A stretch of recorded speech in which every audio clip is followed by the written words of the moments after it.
Nitong April 2026, nanatiling mataas ang tensyon sa Sikan Tomasol o Ayungin Shoal kung saan nakatalaga ang mga tropa ng Pilipinas sa grounded BRP Sierra Madre. Inakusahan kasi ng China ang mga tauhan ng Pilipinas sa nasabing grounded ship na nagdudulot ng pinsala sa kapaligiran na sinasabing nagsusunog ito ng mga basura at itinatapon sa tubig upang ikalat ang mga dumi nito na kung minsan daw ay may kasama pang mga nakakalasong mga kemikal.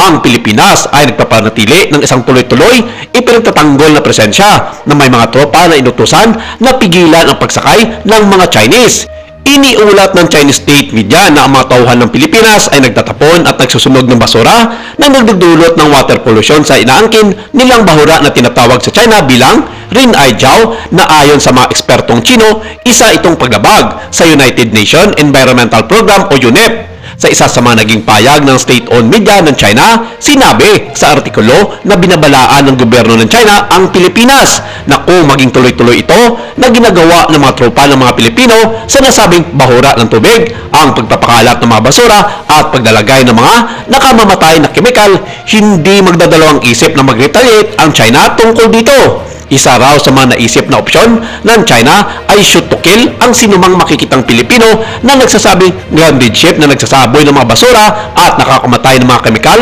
sa kanilang inaangking karagatan. Tinanggihan ng Pilipinas ang mga paratang na ito na inilarawan ang mga ito bilang maling direksyon. Ang mga nakaraang insidente na nakikitang usok ay pinaliwanag bilang mga fire drill, hindi pagsunog ng basura.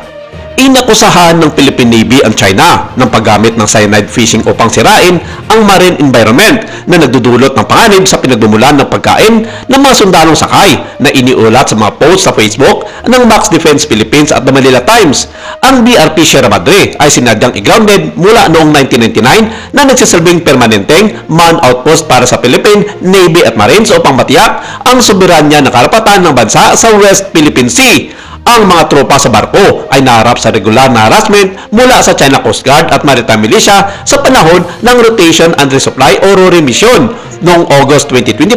ang mga ulat ay nagpahiwatig ng pagdami ng mga sasakyang pandagat ng China malapit sa shoal na may mga utos na ibinigay sa mga tropang Pilipino na pigilan ang anumang pagsakay at all cost ayon sa isang artikulo sa Manila Times noong 2025.